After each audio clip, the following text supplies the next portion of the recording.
നമസ്കാരം. Big boss season 6 ലാലേട്ടൻ വന്ന ദിവസമായിരുന്നു. ലാലേട്ടൻ പോരിച്ചടുക്കിയിട്ടുണ്ട്. ലാലേട്ടൻ ഇത്ര നാൾ കണ്ടതിൽ വീക്കെൻഡ് എപ്പിസോഡിൽ ഞാൻ ഈ പ്രാവശ്യം കണ്ട വീക്കെൻഡ് എപ്പിസോഡ് എനിക്ക് അത്രയധികം ഇഷ്ടപ്പെട്ടു. കാര്യം ഞാൻ ഈ കഴിഞ്ഞ ദിവസം നമ്മുടെ പേജിലൂടെ നമ്മൾ കുറച്ച് പോളിംഗ് ഒക്കെ നോക്കി ആൾക്കാരുടെ മൈൻഡ് എങ്ങനെയാണ് പോകുന്നതെന്ന് അറിയാനായിട്ട്.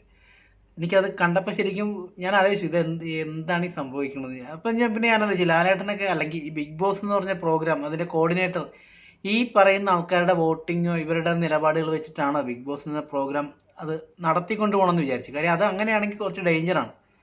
അത് ഞാൻ അതിലേക്ക് വരാം. പക്ഷേ ഇന്നത്തെ എപ്പിസോഡ് കണ്ടപ്പോൾ മനസ്സിലായി ബിഗ് ബോസ് പൊട്ടനല്ല. ഞാൻ എന്നാ പൊട്ടനാ മനസ്സിലായോ? ബിഗ് ബോസിന് അറിയാം കാര്യങ്ങൾ എന്തൊക്കെയാണെന്നുള്ളത്. യുക്തിപരമായിട്ട് ഒരു കാര്യങ്ങൾ ഡീസൻ്റായിട്ട് ലാലേട്ടനിലൂടെ എക്സിക്യൂട്ട് ചെയ്തിട്ടുണ്ട്. എന്തായാലും നമുക്ക് അതിലേക്ക് വരാം. ഓക്കെ, ലാലേട്ടൻ്റെ പ്രൊമോ കണ്ടപ്പോൾ തന്നെ നമ്മൾ എക്സൈറ്റഡ് ആണ്. ശരിക്കും നമ്മളെല്ലാ വീക്കെൻഡിലും പ്രോഗ്രാം കണ്ട് അതിനകത്ത് ഇരിക്കാറൊന്നുമില്ല. പക്ഷേ ഇന്നത്തെ എന്തായാലും കണ്ടിരുന്നു. ഇത് കാണേണ്ട എപ്പിസോഡ് തന്നെയായിരുന്നു. കാര്യം കുറച്ചുകൂടി നമ്മുടെ നിയമങ്ങളുമായിട്ട് ബന്ധപ്പെട്ട അല്ലെങ്കിൽ ഒരു മൊറാലിറ്റി ആയിട്ട് ബന്ധപ്പെട്ട കുറച്ച് കാര്യങ്ങൾ കൂടി ഹൈലൈറ്റ് ആയിട്ട് വന്നതുകൊണ്ട് നമുക്കത് കാണാണ്ടിരിക്കാൻ പറ്റില്ല. അപ്പം നമുക്ക് അതിലേക്ക് വരാം. ലാലേട്ടൻ ഫസ്റ്റ് പറഞ്ഞു വെക്കുന്ന കാര്യങ്ങൾ ഇത്രേ ഉള്ളൂ. മക്കളെ, 2-3 ആഴ്ച കഴിയുമ്പോൾ ബിഗ് ബോസ് ഹൗസിലേക്ക് എൻ്റർ ചെയ്ത് കഴിഞ്ഞ് 2-3 ആഴ്ച കഴിയുമ്പോൾ ഇതൊരു പ്രഷർ കുക്കർ പോലെയാണ്. നമ്മളെപ്പോൾ വേണേലും പൊട്ടിത്തെറിക്കാം. അവിടെ പൊട്ടിത്തെറിക്കാണ്ട് പിടിച്ചു നിന്ന് വിജയിക്കുക, ഇതാണ് ഇതിൻ്റെ ഗെയിം. അല്ലാണ്ട് ചില ഉണ്ണാക്കന്മാരല്ല ചില ആൾക്കാരുണ്ട് ഇതിനകത്ത്. ഞാൻ അങ്ങനെയല്ല, എനിക്കത് ഇഷ്ടപ്പെടുകയല്ല, എന്നോട് അങ്ങനെ പ്രൊവോക്ക് ചെയ്യരുത്, അത് ആരെയാണ് ഉദ്ദേശിച്ചത് മനസ്സിലായ മകനെ ഋഷി നിനക്ക്. അപ്പോൾ അത് ഊഹിക്കുക എന്താണ് ഉദ്ദേശം എന്നുള്ളത്.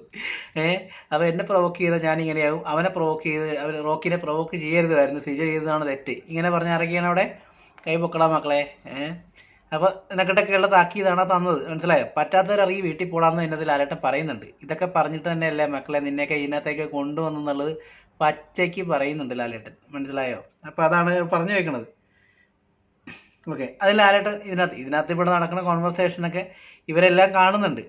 അർജുനൊക്കെ സിജോന്റെ പക്ക ഫ്രണ്ടായിട്ട് നിന്ന് വെച്ചൊരു അർജുനാണ്. അർജുൻ്റെ പല മുഖഭാവങ്ങളും ഈ ഇന്നത്തെ എപ്പിസോഡിൽ നമുക്ക് മനസ്സിലാക്കി തരുന്നുണ്ട്. അർജുൻ എത്രത്തോളം റോങ് സൈഡിലാണ് പോയിക്കൊണ്ടിരിക്കുന്നത്, ഒരു സെൽഫിഷ് പ്ലെയറായിട്ട് എത്രത്തോളം മനുഷ്യത്വ ഇല്ലായ്മയിലൂടെയാണ് അർജുൻ പോയിക്കൊണ്ടിരിക്കണം എന്നുള്ളത് ഈ എപ്പിസോഡ് തുടങ്ങി അർജുൻ്റെ മുഖത്ത് വരുന്ന എല്ലാ ഭാവമാറ്റങ്ങളിലും വ്യക്തമാണ്. ഓക്കെ, അർജുൻ പ്രേമ ട്രാക്കോ ലവ് ട്രാക്കോ എന്ത് തേങ്ങ വേണേലും അവിടെ കളിക്കട്ടെ. പക്ഷേ പെണ്ണുങ്ങൾ എത്രത്തോളം ഒരു സിജോയ്ക്ക് പ്രശ്നങ്ങൾ വന്നാൽ അതിൻ്റെ കൂടെ നിൽക്കും, അത് അന്വേഷിക്കുമെന്ന് എനിക്കറിയില്ല. പക്ഷേ അർജുനനാണാണ്, ആൺ പെൺ വ്യത്യാസം പറയണമെന്ന് നമുക്ക് ഇഷ്ടമല്ല, എങ്കിലും പറയുവാണ് അർജുനൊന്ന് അന്വേഷിക്കേണ്ടതായിരുന്നു. അർജുൻ കുറച്ചെങ്കിലും, ബാക്കി ആരന്വേഷിച്ചത് നീ ഒന്ന് അന്വേഷിക്കേണ്ടതായിരുന്നു. കാര്യം അർജുൻ്റെ ഫ്രണ്ടായിരുന്നു, അർജുനോട് പല കാര്യങ്ങളും ഷെയർ ചെയ്തിട്ടുണ്ടെന്നാണ്. അർജുൻ ഈ ട്രാക്കിലേക്ക് ബിഗ് ബോസിൻ്റെതായ ഒരു പ്ലാറ്റ്ഫോമിലേക്ക് ഇപ്പം ഒന്ന് ലെവലായിട്ടുണ്ട്. അതിന് മുന്നേ അർജുൻ്റെ അത്യാവശ്യ കാര്യങ്ങൾ സംസാരിച്ചിരുന്നത് സിജോൻ്റെ അടുത്ത് കൂടിയായിരുന്നു. അതിൻ്റെതായ ഒരു വിഷമവും ഒരു സങ്കടവും, അല്ലെങ്കിൽ അർജുനെ പോലെ ഒരു ക്വാളിറ്റി ഉള്ള ഒരാൾ ട്രാക്ക് മാറിപ്പോയതിൻ്റെ സങ്കടമൊക്കെ അർജുൻ്റെ മുഖത്ത് കാണാനുണ്ട്. അപ്പോൾ അർജുൻ പറഞ്ഞു വെക്കുന്നത് ഇത്രയാണ്. അപ്പോൾ അർജുനോട് ചോദിച്ചു എന്താണ് മകനെ നിൻ്റെ അഭിപ്രായം എന്ന് ചോദിച്ചപ്പോൾ പറഞ്ഞതാണ് നമ്മളെ പ്രൊവോക്ക് ചെയ്യും, പക്ഷെ നമ്മൾ കൺട്രോൾ ചെയ്യണം. അത് നിൻ്റെ വായിന്ന് തന്നെ വരണം.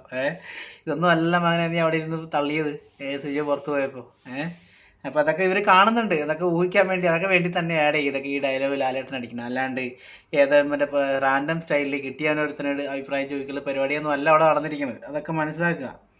ഋഷിയോട് ചോദിച്ചപ്പോൾ ഋഷി പറഞ്ഞു സാർ പ്രഷർ കുക്കർ പോലെയാണ് സാർ, ശരിയാണ് സാർ, സാറ് പറഞ്ഞത് എല്ലാം ശരിയാണ് സാർ, 4 മണിക്ക് ഞങ്ങളവിടെ പോയിട്ടില്ല സാർ, മറ്റേ നരസിംഹത്തിനകത്ത് മറ്റേ ആ പുള്ളീനെ കൊണ്ട് സത്യം പറയിപ്പിക്കുന്ന പോലെ ആയിപ്പോയി. ശരിയാണ് സാർ, പ്രഷർ കുക്കർ പോലെയാണ്. ഇവിടെ കഴിഞ്ഞ ആഴ്ചയൊക്കെ അങ്ങനെയൊക്കെ തന്നെയാണ് നടന്നത്, പ്രഷർ കുക്കർ പോലെ പൊട്ടിത്തെറിച്ചു, അങ്ങനെയൊക്കെയാണ് പറയണത്. അത് അവരെ കൊണ്ട് തന്നെ പറയിപ്പിക്കണം, മനസ്സിലായോ? അത് എന്തായാലും നന്നായിട്ടുണ്ട്. കഴിച്ച പാമ്പിനെ കൊണ്ട് തന്നെ വിഷറപ്പിക്കാവുന്ന പരിപാടി ഞങ്ങളുടെ തറവാട്ടിലുണ്ട് എന്ന് ദേവൻ 2020 പറയുന്നത് പോലെ, അതല്ലേ സംഭവം. ലാലേട്ടൻ അവിടെ പറഞ്ഞു വെക്കുന്ന കാര്യങ്ങൾ ഇത്രയേ ഉള്ളൂ. മകനെ ശക്തി കൊണ്ടല്ല ബുദ്ധി കൊണ്ടാണ് ഈ ഗെയിം ചെയ്യിക്കേണ്ടത്. ഫിസിക്കൽ ടാസ്ക് നമുക്ക് ആവശ്യമാണ്. ഫിസിക്കലി നിങ്ങൾ ഹെൽത്തി ആണെങ്കിൽ ഓക്കെ, ഫിസിക്കൽ ടാസ്കിൽ അത് പ്രൂവ് ചെയ്യും. അല്ലാണ്ട് എല്ലായിടത്തും കയറിയിട്ട് അല്ലാതെ ചുമ്മാ ഊളത്തരം കാണിക്കില്ലടാ എന്നാണ് പറഞ്ഞു വെക്കുന്നത്, മനസ്സിലായോ? അങ്ങനെ ലാലേട്ടൻ പറയുന്നില്ല, പക്ഷെ ഞാനത് ലാലേട്ടനോട് പറയുന്നു. അതെ, ഈ ഡേ നമ്മൾ ഈ എന്താ പറയുന്നത് ആനിമൽ സൈഡ്, ആനിമൽസിൻ്റെ ഇൻസ്റ്റിങ്ക്റ്റ് ആയിട്ടുള്ള ജന്മനായുള്ളൊരു വാസന, ഒരു രീതികളുണ്ട്. അവരെന്ത് കാര്യത്തിനും ഒരു അക്രമ വാസനയാണ്. അത് മനുഷ്യരല്ല കാണിക്കേണ്ടത്, അത് ആനിമൽസ് കാണിച്ചോളൂ. അതൊക്കെ അതിൻ്റെ സ്ഥലങ്ങളിൽ കാണിച്ചോളൂ, അത് ഇവിടെയൊന്നും അല്ല, അത് നിങ്ങളും അല്ല കാണിക്കേണ്ടതെന്നുള്ളത് ലാലേട്ടൻ പറയുന്നുണ്ട്. അതായത് അടിപൊളിയായിട്ടുണ്ട്, എനിക്ക് ഇഷ്ടപ്പെട്ടു. ജിൻഡോയോട് ചോദിച്ചു, കാര്യം ജിൻഡോയോട് ചോദിക്കുമ്പോൾ ലാലേട്ടൻ ഒരു പ്രത്യേക ഒരു മതിപ്പോട് കൂടിയാണ് അത് ചോദിക്കുന്നത്. കാര്യം ജിൻഡോയോട് ചോദിക്കാൻ ബാക്കിയുള്ള അതിനകത്തുള്ള ഈ ഈ പാലുണ്ണികളെ പോലെ അല്ല ജിൻഡോ, അങ്ങനെ ആകുകയും ചെയ്യരുത്. പക്ഷേ ജിൻഡോയോട് കാര്യങ്ങൾ അവിടെ ചോദിക്കുന്നുണ്ട്. ജിൻഡോ എന്താണ് സംഭവം, നീ എന്താണ് അവിടെ പോയി തടയുന്നതൊക്കെ നമ്മൾ ആ സീൻസിൽ കണ്ടു. എന്തായാലും അത്യാവശ്യം റീച്ച് ഹൈലൈറ്റ് ആയിട്ടുള്ള ഒരു സീൻ ആയതുകൊണ്ട് തന്നെ ലാലേട്ടൻ അത് എടുത്ത് ചോദിച്ചു. അപ്പോൾ ജിൻഡോ പറഞ്ഞു, ഞാൻ റോക്കി ഇവിടെ വെച്ച് പറഞ്ഞു വിട്ടതാണ്. പക്ഷേ റോക്കി പറഞ്ഞു എൻ്റെ ദേഹത്ത് വിടരുത്, അങ്ങനെയാണ് ഇങ്ങനെയാണ് ഇങ്ങനെയൊക്കെ പറഞ്ഞു. അപ്പോൾ ജിൻഡോ അത് വിട്ടു. സിജോയോട് പറഞ്ഞു, സിജോയോട് പറയാനുള്ള പ്രിവിലേജ് എന്ന് പറഞ്ഞാൽ സിജോ ഈ ഗ്രൂപ്പിൻ്റെ ക്യാപ്റ്റനും കൂടിയായിരുന്നു. ഓക്കെ, അപ്പോൾ പവർ ടീമിൻ്റെ ക്യാപ്റ്റൻ എന്തോ കൂടിയായിരുന്നു. അപ്പോൾ സിജോയ്ക്ക് ആ ക്യാപ്റ്റൻസിയോട് കൂടി ഉള്ളത് കൊണ്ട് തന്നെ സിജോ നീ ഒരു മെച്യൂരിറ്റി കാണിക്കണം, നീ ഒരു ക്യാപ്റ്റൻ കൂടിയാണെന്ന് പറഞ്ഞുകൊണ്ട് തന്നെ സിജോയ്ക്ക് അത് ഉൾക്കൊള്ളാൻ പറ്റി എന്നുള്ളതാണ് ജിൻഡോ പറഞ്ഞു വെക്കുന്നത്. ഓക്കെ, അപ്പോൾ ബാക്കി ഇത്രയൊക്കെ വിസ്താരങ്ങളൊക്കെ കഴിഞ്ഞു. ഇനിയാണ് വാദങ്ങളൊക്കെ കഴിഞ്ഞു, ഇനിയാണ് വിസ്താരം, ഇനിയാണ് വിധി എന്ന് പറയുമ്പോൾ ഇത്രയേ ഉള്ളൂ. ശ്രീരേഖ ചോദിച്ചത്, ശ്രീരേഖ 1-2 പേരൊക്കെ മാത്രമേ സിജോനെ പറ്റി അന്വേഷിച്ചുള്ളൂ, ബാക്കി ആരും അന്വേഷിച്ചില്ല. ശ്രീരേഖ എഡിറ്റ് എന്ന് പറയുന്നുണ്ട്, ഞങ്ങൾ അന്വേഷിച്ചായിരുന്നു, ബിഗ് ബോസിനോട് തന്നെ അന്വേഷിച്ചായിരുന്നു, എന്താണ് സിജോൻ്റെ അവസ്ഥ, നിലവിലത്തെ കാര്യങ്ങളെന്നൊക്കെ പറഞ്ഞ് അന്വേഷിക്കുന്നുണ്ട്. അപ്പോൾ 2 പേര് മാത്രമേ ഇതിനകത്ത് അന്വേഷിച്ചുള്ളൂ, ബാക്കി ആരും അന്വേഷിച്ചില്ല, അതാണ് സംഭവം. അപ്പോൾ സിജോനെ കൊണ്ടുവരുന്നു. സിജോ നല്ല മിടുക്കനായിട്ട് താടിയൊക്കെ പിടിച്ച് വന്നു. സിജോനെ കണ്ടപ്പോൾ ശരിക്കും എനിക്കൊക്കെ പേഴ്സണലായിട്ടൊരു വിഷമം തോന്നി. കാര്യം ഈ സ്ഥാനത്ത് ഈ ഗ്രൂപ്പിൽ ആർക്ക് എന്ത് ഇതേപോലെ പ്രശ്നങ്ങൾ വന്നാലും സിജോ അറ്റ്ലീസ്റ്റ് അന്വേഷിച്ചേനെ. സിജോയ്ക്ക് അതിൻ്റെതായ മര്യാദ, അത് ഏത് രീതിക്ക് അന്വേഷിക്കണം എന്നുള്ള ബോധം സിജോയ്ക്കുണ്ട്. അതുകൊണ്ടാണ് നമ്മൾ പറയുന്നത് സിജോ ഈ ഗെയിമിൽ അവസാന 5 മെമ്പേഴ്സിൽ 1 സിജോ ആയിരിക്കും. ചിലപ്പോൾ ഈ സിജോ തന്നെ ആയിരിക്കും ഇതിൻ്റെ കപ്പടിക്കണത്. കാര്യം ഈ ഗ്രൂപ്പിൽ നിലവിൽ ഇപ്പോൾ എത്ര പേരുണ്ട്, ബാക്കി കുറച്ച് പേര് പോയിട്ട് എവിക്ഷൻ പോയിട്ട് ബാക്കി ഇപ്പോൾ എത്ര പേരുണ്ട്. ഇതിനകത്ത് ആർക്ക് എന്തെങ്കിലും ഇതേപോലെ ഒരു വിഷയം വന്നാൽ സിജോ അറ്റ്ലീസ്റ്റ് ബിഗ് ബോസിനോട് ചോദിച്ചേനെ, അല്ലെങ്കിൽ സിജോ ഈ ചോദിക്കുന്ന ഒരു കാര്യം ഹൈലൈറ്റ്സ് ആയിട്ട് കൊണ്ടുവന്ന് ബിഗ് ബോസ് മെമ്പേഴ്സിൻ്റെ ക്വാളിറ്റി കാണിക്കുന്ന രീതിയിൽ ഈ എപ്പിസോഡുകൾ പലതും പോയേനെ. പക്ഷെ അത് ഇവിടെ ആരും കാണിച്ചില്ല. അത് അത്രേ ഉള്ളൂ. അതായത് ഇവിടെ ഉള്ള ആൾക്കാർക്കൊന്നും സിജോൻ്റെ ഒരു ക്വാളിറ്റി ഇല്ല, അത് തന്നെയാണ് പറയാൻ ആഗ്രഹിക്കുന്നത്.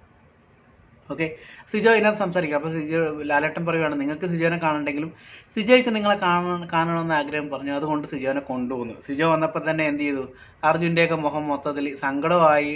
അർജുൻ കുറച്ചൊക്കെ ഒരു ക്വാളിറ്റിയുള്ള ഒരാളാണ്, പക്ഷെ ആ ക്വാളിറ്റി എവിടെയും പോയിട്ടില്ല എന്ന് അർജുൻ്റെ മുഖത്തെ സങ്കടം കാണുമ്പോൾ മനസ്സിലായി. കാര്യം തൻ്റെ ഭാഗത്ത് തെറ്റുണ്ടെന്നും താൻ ഇത്ര നാൾ ശീലിച്ചു വന്ന രീതികൾ ഇതെല്ലാമെന്നും അർജുന് ചിലപ്പോൾ മനസ്സിലായിട്ടുണ്ടാകാം, അത് അന്വേഷിക്കേണ്ടതായിരുന്നു. ഓക്കെ, അത് അർജുൻ്റെ മുഖത്ത് അർജുൻ സംസാരിക്കാൻ പോലും മടിക്കുന്നുണ്ട് പല കാര്യത്തിലും, അത് ഇതെന്ന് മനസ്സിലായി. അപ്പോൾ ബാക്കിയാരുടെയും കാര്യം പറയണ്ടല്ലോ, ബാക്കിയുള്ളവർ ആരൊക്കെയാണ് ഉടായ്പെന്ന് നമുക്ക് വഴിയെ പറയാം. സിജോ പറയുന്നുണ്ട്, വായിൽ കുറച്ച് അതിഥികൾ പുതിയതായിട്ടുണ്ട്, മാറ്റിപ്പിടിക്കലിൻ്റെ ഭാഗമായത് കൊണ്ടാണെന്നറിയില്ല, താടിയൊക്കെ ഒന്ന് വടിച്ചു എന്നുള്ളതാണ് സിജോ പറയുന്നത്. പാവം സിജോ പറയുന്ന ഒരു വായിലൊരു പ്ലേറ്റ് ഉണ്ട്, 4 സ്ക്രൂ ഉണ്ട്, 10 ബാൻഡേജ് ഉണ്ട്. ഓക്കെ, അപ്പോൾ അത് സിജോ പറയുന്നുണ്ട്. ഇപ്പോൾ കൂടെപ്പിറപ്പുകളായിട്ട്, അത് കൂടെയുള്ള പണ്ട് ജനിച്ചപ്പോൾ കൂടെയുള്ള ആൾക്കാരെ പോലെ ഇവരൊക്കെ ഇപ്പോൾ എൻ്റെ കൂടെ ഉണ്ട്, ഏതായാലും 2 ആഴ്ചയും കൂടിയൊക്കെ എടുക്കുമെന്നുള്ളതാണ് സിജോ പറയുന്നത്. 2 ആഴ്ചത്തേക്കും ഭക്ഷണം മര്യാദയ്ക്ക് കഴിക്കാൻ പറ്റത്തില്ല, ജ്യൂസ് കഴിക്കാനാണ് നിർദ്ദേശിച്ചിരിക്കുന്നത്. പിന്നെ സിജോ ഒരു കാര്യം അവിടെ പറഞ്ഞു വെക്കുന്നുണ്ട്. അതായത് ഈ കാര്യം പറഞ്ഞു വെക്കുന്നത് സിജോ ഇതിനകത്തുള്ള ആൾക്കാരുടെ ഒരു മൈൻഡ് സെറ്റ് മനസ്സിലാക്കിയത് കൊണ്ടാണോ, അതോ സിജോ പുറത്തുള്ള ആൾക്കാരുടെ സപ്പോർട്ട് മനസ്സിലാക്കിയത് കൊണ്ടാണെന്ന് എനിക്കറിയില്ല. പക്ഷേ അത് നല്ലൊരു താങ്ങ് കൊടുത്തു. അതായത് പറഞ്ഞു വെക്കണേ, ഇത്രയേ ഉള്ളൂ. ഇനിയും ഇതേപോലെ ഒത്തിരി ആൾക്കാർ ബിഗ് ബോസിൽ വരാനുണ്ട്. ഓക്കെ, ആളുകൾ പലരും ഇങ്ങനെ രീതിയിൽ പ്രൊവോക്കേഷനും കാര്യങ്ങളും എന്താ പറഞ്ഞാൽ ഇങ്ങനെ കാര്യങ്ങളൊക്കെ ആയിട്ട് ഇവിടെ വരും. ഇത് ഗെയിമിൻ്റെ ഭാഗമാണത്. ഓക്കെ, ഇതൊരു കാളപ്പോര്, അതായത് നമ്മുടെ ഒരു കാളപ്പോരിന് എന്താ പറയണ്ടേ, ഓക്കെ അറിയാലോ നിങ്ങൾക്ക്, ജല്ലിക്കെട്ട് എന്നൊക്കെ പറയാം. ജല്ലിക്കെട്ട് അല്ലെങ്കിൽ മെഷീൻ കണ്ണെടുത്തുള്ള നമ്മുടെ എമ്പുരാൻ അല്ലെങ്കിൽ ലൂസിഫർ, ഇതൊന്നും അല്ല പറയുന്നതെങ്കിൽ ഞാൻ അതിലേക്ക് നിങ്ങൾക്ക് മനസ്സിലാകാനായിട്ട് പറയുകയാണ്. ഇതൊന്നും അല്ല സംഭവം. ഇവിടെ നമ്മൾ ജയിക്കേണ്ടത്, നമ്മുടെ ആയുധം എന്ന് പറയുന്നത് ബുദ്ധിയും നമ്മുടെ നാക്കുമാണ്. അത് വ്യക്തമാണ്. സിജോ പോകുന്നതിന് മുന്നേ വന്നതിന് ശേഷവും സിജോ അത് തന്നെയാണ് പ്രൂവ് ചെയ്യുന്നത്. അതിൽ മിടുക്കനായിട്ടുണ്ട്, അടിപൊളി. ഓക്കെ, അപ്പോൾ സിജോ അമ്മയ്ക്ക് കൊടുത്ത വാക്കുകളൊക്കെ ഇവിടെ എടുത്ത് പറയുകയാണ്. സിജോ തിരിച്ച് വരെയാണ്. സിജോൻ്റെ ലൈഫ് സ്റ്റോറി ഇവിടെ പറഞ്ഞിട്ടുണ്ടായിരുന്നു. സിജോൻ്റെ പെങ്ങളുടെ കല്യാണത്തിന് അപ്പൻ മോശമായിട്ട് നിന്നതും, കല്യാണത്തിന് ശേഷം സിജോയും അമ്മയും പെങ്ങളൊക്കെ വീട് വിട്ട് ഇറങ്ങിയതും, വേറെ വീട്ടിൽ താമസിക്കുന്നതും, ഇത് ഈ സാഹചര്യങ്ങളൊക്കെ സിജോ പറയുന്നുണ്ട്. അപ്പോൾ അപ്പം കുഴപ്പമില്ല, അപ്പൻ ഓക്കെ ആണെന്നുള്ള രീതിയിലൊക്കെയാണ് സംസാരിക്കുന്നത്. എങ്കിലും ഇപ്പോൾ അവരുടെ സപ്പോർട്ടുണ്ട്. അപ്പോൾ അമ്മയ്ക്ക് കൊടുത്ത വാക്കാണ് ഈ സീസൺ നല്ലൊരു വലിയ സീസണാക്കി മാറ്റും, അങ്ങനെയുള്ള പല കാര്യങ്ങളും, ഇതിൻ്റെ അത്ര വിന്നറാവും, അങ്ങനെയുള്ള വാക്കുകൾ അമ്മയ്ക്ക് കൊടുത്തതൊക്കെ സിജോ പറയുവാണ്. തൻ്റെ പേരിൽ ഈ സീസൺ അറിയപ്പെടും, അങ്ങനെയുള്ള നല്ല കാര്യങ്ങളൊക്കെ സിജോ പറയുന്നുണ്ട്. പിന്നെ സിജോയെ പറ്റി പലരും പറയുന്ന ഒരു കാര്യമാണ്, സിജോ ഇവിടുന്ന് പോണതിന് മുന്നേ പറഞ്ഞ കാര്യമാണ്, സിജോ ചതിയനും വഞ്ചകനുമാണെന്നുള്ളത്. സിജോ പറയുന്നത് ഞാൻ അങ്ങനെയുള്ള ഒരു പരിപാടിയും കാണിച്ചിട്ടില്ല, എവിടെയും കാണിച്ചിട്ടില്ല, അങ്ങനെ കാണിക്കത്തുമില്ല. ഇതൊന്നും ഇല്ലാണ്ട് തന്നെ ഈ ഗെയിമിലൂടെ മുന്നേക്ക് പോകാനുള്ള കാര്യങ്ങൾ കപ്പാസിറ്റി ഉണ്ട്. അതുകൊണ്ട് തന്നെ അതിലേക്ക് തന്നെ തൻ്റെ മൊറാലിറ്റിയോട് തന്നെ പിടിച്ചു നിന്നുകൊണ്ട് തന്നെ ഒരു ഗെയിമിലേക്ക് വന്നെന്ന് വിചാരിച്ച് തൻ്റെ പോളിസികളുണ്ട്, അതിൽ നിന്ന് മാറ്റം വരുത്താണ്ട് നല്ല രീതിയിൽ ചതിയും വഞ്ചനയൊന്നും ഇല്ലാണ്ട് ഇതുവരെ എങ്ങനെ ജീവിച്ചു അതുവരെ മുന്നേക്ക് പോകുമെന്ന് തന്നെയാണ് വാക്കുകൊടുത്ത് പറയണത്. ലാലേട്ടൻ്റെ മുന്നിൽ സംസാരിച്ചതിന് അവസരം കിട്ടിയതിൽ സിജോ നന്ദി പറയുന്നുണ്ട്. മിടുക്കനാണ് സിജോ, എന്തായാലും സമ്മതിച്ചിരിക്കുന്നത്. ഈ ഒരു ക്വാളിറ്റി മെയിൻറ്റെയിൻ ചെയ്യുക, എല്ലാം അടിപൊളി. ബാക്കിയുള്ള ആൾക്കാരുടെ ഇത് ചിന്തിക്കണ്ട, അവരൊക്കെ ആ അവസരം കിട്ടിയപ്പോൾ നല്ല താങ്ങിയിട്ടുണ്ട്. അതിൽ നടക്കട്ടെ, അടിപൊളിയായിട്ടുണ്ട്. ഇതിലൊരു കാര്യം കൂടി പറയാണ്ട് ഇരിക്കാൻ വയ്യ. അൻസിബയാണ് സിജോ പോയതിന് ഏറ്റവും കൂടുതൽ കുറ്റം പറഞ്ഞത്. സിജോവിനെ ഏറ്റവും കൂടുതൽ കുറ്റം പറഞ്ഞ് ബാക്കിയുള്ളവരുടെ മനസ്സിലേക്കും അതേ കുറ്റം അതേ വിഷം തന്നെ കയറ്റി കൊടുത്തത് അൻസിബയാണ്. അൻസിബ ഇവിടെ ഇരുന്ന് ഈ കരഞ്ഞത് എന്തിനാണെന്ന് എനിക്കിപ്പോഴും മനസ്സിലാകുന്നില്ല. നിങ്ങൾക്ക് മനസ്സിലാവുന്നുണ്ടെങ്കിൽ അൻസിബ എന്തുകൊണ്ട് അവിടെ ഇരുന്ന് കരഞ്ഞു? നല്ലൊരു അഭിനേത്രിയാണ്, എന്തുകൊണ്ട് സിനിമയിൽ അധികം തിളങ്ങുന്നില്ല എന്നുള്ളത് മാത്രം കമൻറ്റ് ചെയ്താൽ മതി, വേറെ ഒന്നും പറയാനില്ല. അപ്പോൾ okay, bye bye, see U.